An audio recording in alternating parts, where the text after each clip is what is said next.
اهلا بيكم، ازيكم؟ عاملين ايه؟ يا رب تكونوا بخير. جايلكم فيديو جديد وفيديو العيد. هنعمل مع بعض الغريبة. معايا 4 كوبايات من السمنة. هنسيحهم ونعاير 4 كوبايات وبعد كده نحطهم في التلاجة يسقعوا. لحد لما يسقعوا همسكهم بالمضرب الاول، هقعد اضرب فيهم وبعد كده احط عليهم كوبايتين من السكر الناعم. لو انتي هتشتريه يفضل تشتريه وتنخليه الاول. وهنفضل نقلب نقلب السكر مع السمنة بس لحد ما يديني القوام ده. لو انت عندك سكر في البيت ابيض ممكن تطحنيه وتنخليه وتحطي كوبايتين منه. هنجيب 8 كوبايات من الدقيق، ولازم ننخلهم اكتر من، يعني ده كيلو دقيق زيادة عليه نص كوباية دقيق. خلاص هننخلهم كويس قوي 8 كوبايات، وهنحط عليهم نص معلقة صغيرة من الملح. وهنبدأ نقلب كل الكلام ده كله مع بعض، ومش هنقلبه، احنا هنلمه بصوابع ايدينا. خلاص لحد ما يبقى بالشكل ده، هو مش هيتلم معاكي اكتر من كده. هناخد العجينة كده زي ما هي، نروح نحطها في التلاجة نص ساعة تستريح علشان تبقى متماسكة معايا وجامدة، بحيث انها تديني ملمس كويس.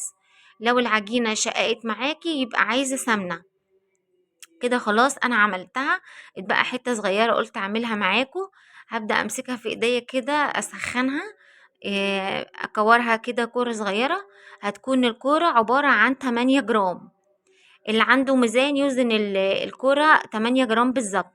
اللي ما عندوش بالنظر كده، كورة صغنونة قوي كده قد البيض البلدي، علشان لما اكيد الغريبة هتفرش معانا شوية في الفرن، متبقاش كبيرة قوي. ماشي، هنكورها كده بالطريقة ديت، وبصباعك هتروحي دايسة عليها تهبطيها شوية صغيرين.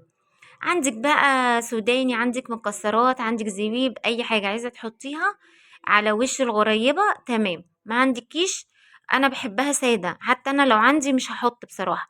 انا بحب الغريبة سادة. عايزة اقول لكم طعمها حلو جدا. 8 كوبايات من الدقيق، عليهم 4 كوبايات من السمنة، وعليهم كوبايتين من السكر وذرة من الملح. بس كده، مش اكتر من كده. طريقتها سهلة وبسيطة. وهجيب صينية ألمونيا، انا ما عنديش صواني فرن، عندي صواني اللي هي العادية دي. فقلت هعمل فيها مش هعطل يعني. والصينية ما بتبقاش مدهونة اي حاجة، لان انا عندي الغريبة مليانة من السمنة. فهحط كده على طول، مش هدهنها ولا اي حاجة.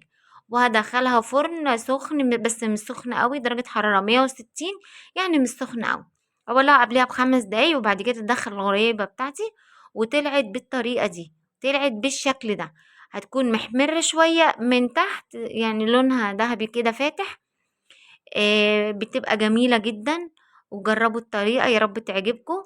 وما تنسوش بقى، لو انت اول مرة بتشوفوني، تشتركوا في القناة وتفعلوا الجرس واختاروا الكل.